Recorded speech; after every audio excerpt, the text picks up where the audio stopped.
Olá a todos, sejam bem-vindos ao canal Espiritismo, a Era Nova.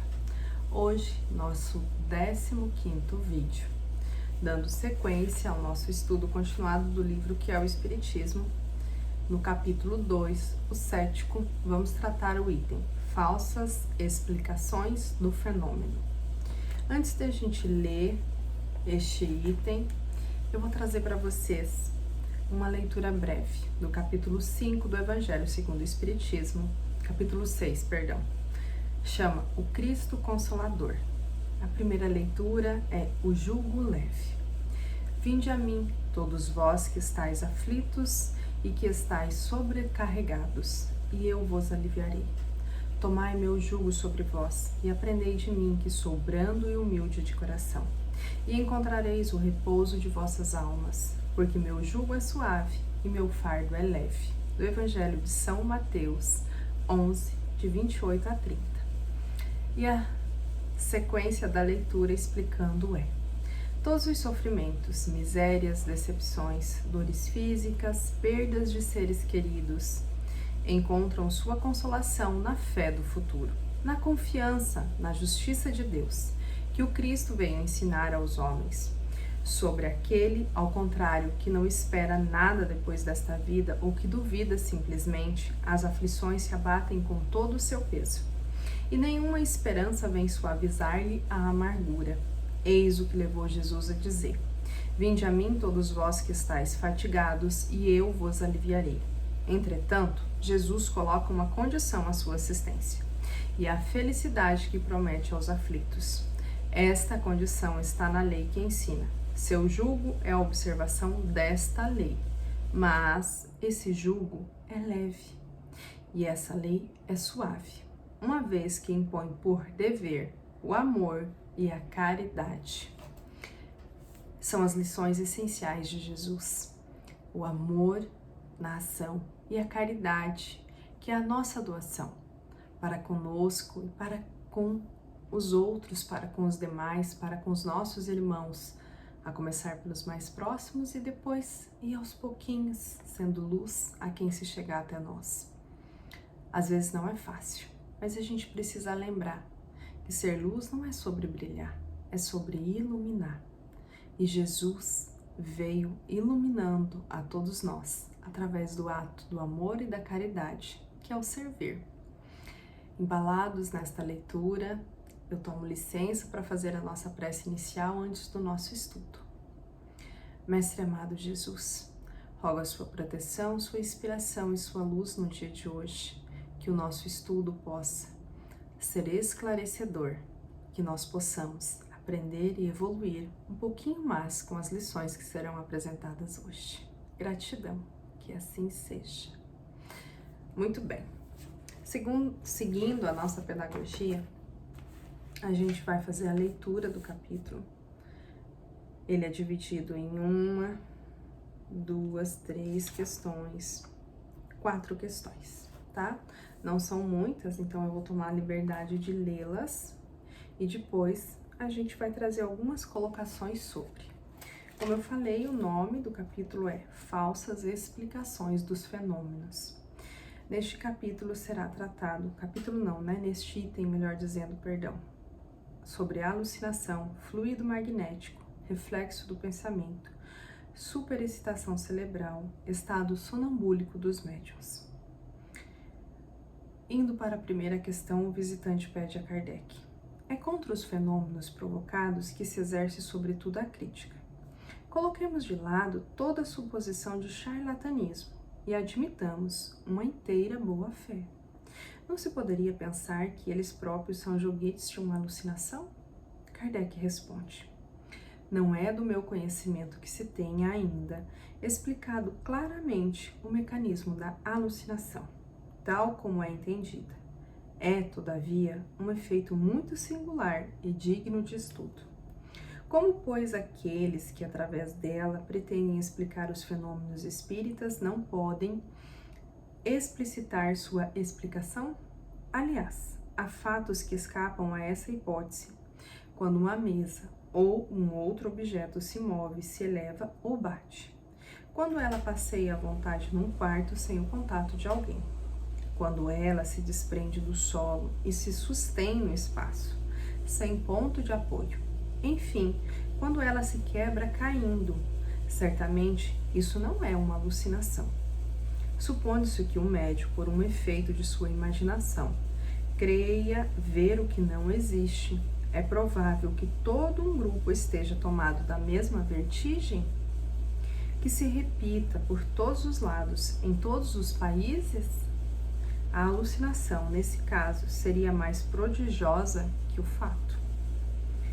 Seguindo na segunda questão, o visitante pede: admitindo-se a realidade do fenômeno das mesas girantes e batedoras, veja que aqui ele já admite. Não é mais racional atribuí-lo à ação de um fluido qualquer, o fluido magnético, por exemplo? Eis a resposta de Kardec. Tal foi o primeiro pensamento, e eu o tive como tantos outros. Se os efeitos tivessem se limitado aos efeitos materiais, ninguém poderia duvidar que poderia explicar isso. Mas quando estes movimentos e golpes deram provas de inteligência, quando se reconheceu que respondiam ao pensamento com inteira liberdade, tirou-se essa consequência. Se todo efeito tem uma causa, todo efeito inteligente tem uma causa inteligente. É isso o efeito de um fluido, a menos que se diga que esse fluido é inteligente. Quando vedes o manipulador do telégrafo fazer os sinais que transmite o pensamento, sabeis bem que não são esses braços de madeira ou de ferro que são inteligentes, mas dizei que uma inteligência os faz mover. Ocorre o mesmo com a mesa. Há, sim ou não, efeitos inteligentes? Eis a questão. Aqueles que a contestam são pessoas que não puderam ver tudo e se apressam em concluir segundo suas próprias ideias e sobre uma observação superficial. A terceira questão. A isso responde-se, pergunta o visitante: se há um efeito inteligente, ele não é outra coisa senão a própria inteligência? Seja do médium, seja do interrogante, seja dos assistentes, porque, disse, a resposta está sempre no pensamento de alguém.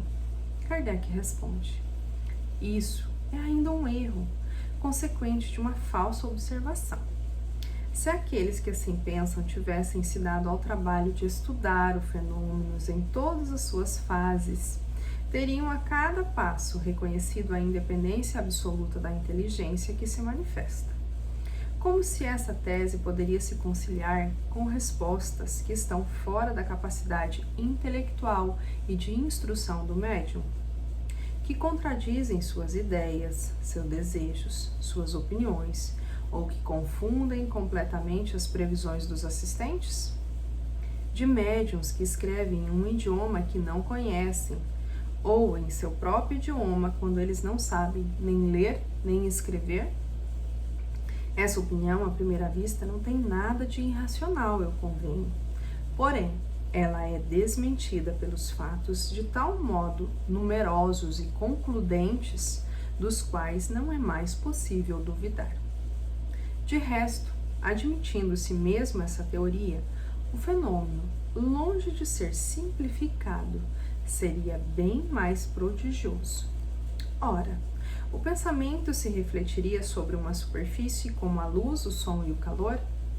Na verdade, haveria nisso motivo para exercer a sagacidade da ciência. Aliás, o que se adicionaria ainda ao maravilhoso é que, sobre 20 pessoas reunidas, seria precisamente o pensamento de tal ou tal que seria refletido, e não o pensamento de tal outra. Um sistema semelhante é insustentável. É verdadeiramente curioso ver os contraditores se esforçarem em procurar causas 100 vezes mais extraordinárias e difíceis de compreender do que as que se lhes fornece. Quarta e última pergunta do nosso vídeo de hoje. Não se poderia admitir, segundo a opinião de alguns, que o médium está em um estado de crise e goze de uma lucidez que se lhe dá uma percepção sonambúlica, uma espécie de dupla vista, o que explicaria a extensão momentânea das faculdades intelectuais? Porque, disse, as comunicações obtidas pelo médium não ultrapassam a importância daqueles que se obtêm pelos sonâmbulos? Kardec responde: é isso ainda um desses sistemas que não suporta um exame aprofundado. O médium não está em crise, nem em sono, mas perfeitamente desperto, agindo e pensando como todo mundo, sem nada ter de extraordinário. Certos efeitos particulares puderam dar lugar a este equívoco, mas qualquer um que não se limite a julgar as coisas por um único aspecto reconhecerá sem esforço que o médium é dotado de uma faculdade particular, que não permite confundi-lo com o sonâmbulo, e a completa independência do seu pensamento é provada pelos fatos da máxima evidência. A abstração feita das comunicações escritas, qual é o sonâmbulo que fez brotar um pensamento de um corpo inerte? Qual que produziu aparições visíveis e mesmo tangíveis? Que pode manter um corpo pesado no espaço sem ponto de apoio? Foi por um efeito sonambúlico que um médium desenhou um dia para mim, em presença de 20 testemunhas, o retrato de uma jovem que morreu 18 meses antes e que jamais havia conhecido. Retrato reconhecido pelo pai presente à sessão? É por um efeito sonambúlico que uma mesa responde com precisão às questões propostas, mesmo mentalmente? Seguramente que se admite que o médium esteja em um estado magnético, me parece difícil crer-se que a mesa seja sonâmbula. Finalizando a resposta de Kardec, dizes ainda que os médiuns não falam claramente senão de coisas conhecidas. Como explicar então o fato seguinte, e sem outros do mesmo gênero? Um de meus amigos, muito bom médium escrevente, perguntou a um espírito se uma pessoa que ele havia perdido de vista há 15 anos estava ainda neste mundo. Sim, ela vive ainda, respondeu-lhe. Ela mora em Paris, a rua tal, número tal. Ele vai e encontra a pessoa no endereço indicado. É uma ilusão? Seu pensamento poderia tanto menos sugerir-lhe esta resposta, pois, em razão da idade da pessoa, havia toda a possibilidade de que ela não existisse mais. Se em certos casos viram-se respostas concordarem com o pensamento, é racional concluir daí que isso seja uma lei geral? Nisso, como em todas as coisas, os julgamentos precipitados são sempre perigosos, porque podem estar enfraquecidos pela não observação dos fatos. Finalizamos a nossa leitura. Vamos dar uma pausa para tomar uma água antes das nossas colocações sobre este item, falsas explicações dos fenômenos. Aqui nos alegra em ver que o cético ele já aceita que aconteçam os fenômenos mediúnicos. Então ele tem uma abertura psicológica, ele já começa a ter esse convencimento, mas acima de tudo, esse entendimento, porque Kardec conduziu ele até nesse ponto para os raciocínios. E Kardec se utiliza ali do método científico, como a gente pôde observar na leitura. Ele vai discorrendo os assuntos, respondendo as questões, com outros questionamentos à luz da razão. Então ele é muito claro, né? Ele mesmo coloca, eu também duvidei disso, também pensei que fosse assim, mas eu fui atrás, eu fui vendo que atrás de todo efeito inteligente possui uma causa inteligente. Ou seja, aquele efeito das mesas aos quais Kardec se refere, não teriam como elas fazerem por si só. Mas ele também investigou que não teria um golpe naquilo, que não teria, como a gente já até tratou em vídeos anteriores. Se você não viu, convido você a voltar um pouquinho, já que são poucos vídeos e relativamente curtos, comentando exatamente isso. Produzir aqueles fenômenos de forma que fossem falsificados seria muito difícil. Então temos uma mesa normal e essa mesa se ergue, se sustém no espaço, vai para cima ou cai e se quebra. Quem faz isso? É isso que Kardec está levando ele a raciocinar. Como pode? Nós não temos um imã aqui para cima que vai puxar, um imã que vai retrair ela para baixo, nós não temos cordas, nós na época, como a gente bem sabe, não tínhamos as tecnologias que se tem hoje, portanto a doutrina espírita veio na hora adequada, em que a humanidade estava psicologicamente preparada para recebê-la, ela tinha condições intelectuais, a moralidade estava preparada e precisava ser ampliada a partir dos conhecimentos da doutrina, que é a nossa terceira revelação, mas não se tinha uma tecnologia que temos hoje. Então Kardec teve esse raciocínio. Então, se não tem a tecnologia, quem que conduz essa mesa? Como se faz isso? E ele chegou a essa conclusão. Atrás de todo efeito inteligente tem uma causa inteligente e não um manipulador. Muito bem, a gente fez algumas anotações, então eu vou pedir licença para mim ir seguindo elas aqui e colocando para vocês, tá bom? Aqui, como eu falei, o cético, ele já está aberto às comunicações, a que aconteçam os fenômenos mediúnicos, ele já está aberto, inclusive, a seguir a linha de raciocínio de Kardec, a gente já observa uma reflexão mais sólida e uma condução do pensamento conforme as respostas, não uma argumentação tão que ficasse ali, né, tão batendo de frente, mas sim ele já se abre à aceitação e até mesmo ao convencimento, né? Ele já começa a ver que Kardec realmente tem razão.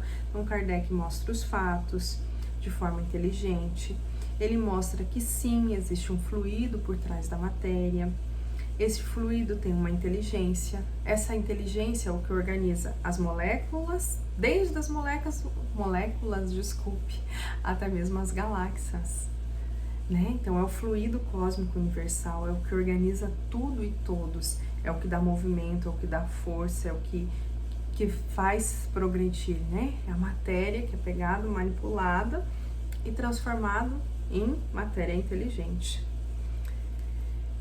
Kardec estudou tudo isso. Kardec tem para com ele essa postura científica nessas respostas. Ele já tinha estudado nesse ponto da conversação dos dois. Kardec tinha estudado todas as hipóteses, todas as que ele já tinha levantado, e ele tinha descartado as hipóteses, né? Então já foi se afinalando. Então Kardec tinha várias hipóteses e Kardec foi estudando e retirando cada uma delas, para que ele pudesse trazer a doutrina para nós, a codificação, de uma forma realmente científica, racional, para que a gente pudesse racionalizar a nossa fé, para que a gente pudesse entender os efeitos que acontecem conosco, os fenômenos mediúnicos que acontecem conosco, com quem nos rodeia em todo o mundo.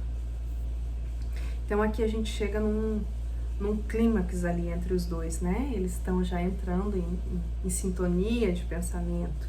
Kardec traz isso com muita naturalidade, assim como ele traz que o pensamento independe da manifestação. Vocês viram que Kardec coloca muito essa questão dos médiums, né? Ele nos faz refletir como que um médium que não sabe ler traz comunicações da língua perfeitas, como que um médium que não sabe uma língua estrangeira nos traz uma comunicação em cima dessa língua. Então Kardec coloca ele para pensar, como é possível isso? Né? Por que acontece isso? Nesse sentido, então ele traz essas questões mediúnicas mesmo.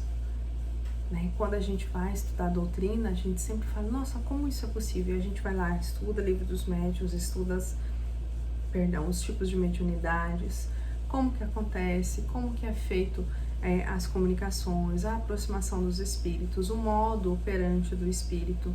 Né? O espírito ele opera por este fluido cósmico universal, ele utiliza esse fluido para que ele possa entrar na mesma sintonia vibratória do médium, né? É um efeito de perispírito com perispírito, para que ele possa dar a comunicação de várias formas, seja por psicofonia falando, seja por psicografia escrevendo, né? Sejam de várias formas. Então Kardec leva ele a fazer essa interação, né? A a raciocinar, que nós nos relacionamos com as pessoas que estão em volta e nos relacionamos como médiums, porque vamos lembrar que todos na Terra possuímos a capacidade mediúnica, em mais grau ou menos grau, porque ela é inerente ao corpo físico, às vezes é 0,001%, às vezes é quanto por cento? Vejamos Chico, vejamos Divaldo, vejamos Raul Teixeira, né, os grandes médiuns da atualidade, e assim a gente pode seguir a lista aqui de médiuns que trazem para nós obras edificantes, que trazem para nós conhecimento que nós precisamos para alicerçar a nossa mente e ir criando dentro desse alicerce científico e mental a nossa moral, através de nossas ações, não é mesmo? Mas voltando aqui ao texto, Kardec coloca, né, que os próprios médiuns fazem essa administração do pensamento, mas coloca que sim, é possível que os médiuns, não tendo conhecimento, possam dar manifestações desta forma, assim como ele descarta essas questões do sonambulismo, né? O que o sonâmbulo pode produzir ou não pode produzir, como vocês viram na leitura da questão 4. Este capítulo ele é rico porque ele nos faz realmente nos convencer. Olha, aqui nós temos os fenômenos. Os fenômenos são possíveis. São possíveis por quem? Pela ação dos espíritos. Os espíritos agem através do quê? Do fluido magnético, do fluido cósmico.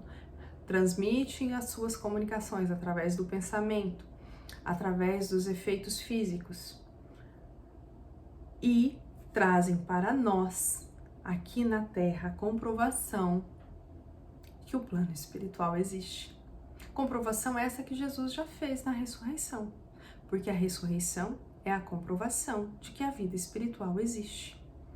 Jesus já fez isso, já nos trouxe. Apenas a ressurreição já poderia ter sido capaz de fazer com que nós despertássemos a nossa razão nesse sentido e realmente a gente soubesse com toda certeza e firmeza. A vida continua após a morte, o plano espiritual existe. As mentalidades que aqui deixaram o corpo físico continuam a existir num outro plano vibracional, no plano espiritual. Se eles continuam a existir e nós continuamos a viver aqui no corpo, é possível ter a comunicação? Sim, é possível. Então, os espíritos desencarnados se comunicam conosco, encarnados, almas que somos, dotadas de um corpo físico para a experiência reencarnatórias. A gente recebe essa comunicação através do pensar, através dos fenômenos mediúnicos. Então, isso é um fato natural, é um fato da natureza, porque nós fazemos parte da natureza. É um fato que a gente está em contato todos os dias de forma consciente ou inconsciente, quer queiramos, quer admitamos, quer aceitamos ou não, ele existe. E o cético, ele começa a perceber exatamente esse ponto, existe. Acontece o mesmo fenômeno aqui na França, em Portugal, né, nos países vizinhos, e a gente tem a constatação pelas cartas na época, né, estamos nos referindo à época, dessa mesma comunicação por, suponhamos, 100 médiuns diferentes, falando a mesma coisa, com palavras diferentes, lógico, em línguas diferentes, mas a mesma coisa. Como isso pode acontecer? Como é possível? Então ele começa a despertar realmente a razão, ele começa a admitir realmente a comunicação entre os ditos mortos, ou seja, as pessoas que não estão encarnadas neste momento, não se encontram na carne vivendo, mas se encontram no plano espiritual vivendo, com o seu espírito, daí no caso, através do seu corpo espiritual, que é o perispírito. Há sim a comunicação. Então Kardec vai excluindo as formas de falsificação desses fenômenos através do raciocínio lógico. Olha, acontece assim, dessa forma. Este objeto, não, apesar de ele ter a molécula ali vibrando, ele não tem a inteligência. O pensar, ele não tem o livre-arbítrio. Então, se ele não tem o livre-arbítrio, se ele é um objeto inerte, alguém o conduz. Quem? Um efeito inteligente atrás de toda causa inteligente. Muito bem. nós vamos encerrar a nossa fala sobre esta parte, tá? Para que nós possamos dar sequência nas próximas colocações depois, tá bom? Esperamos que você possa ter prestado atenção, que você possa ter aprendido alguma coisa. Agradecemos por você ter nos acompanhado até aqui, nos escutado até aqui, e vamos fazer a nossa prece de encerramento deste vídeo. Senhor Jesus, espiritualidade amiga que nos assiste, gratidão pelas inspirações, gratidão pela proteção. Rogamos a todos que aqui se encontram em comunicação conosco, que tenham a sua paz, que possam te sentir, Senhor, e ter a certeza e a fé de que a vida continua como nos provastes na sua ressurreição. Gratidão.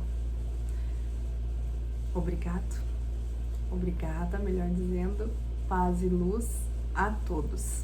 Até a próxima semana.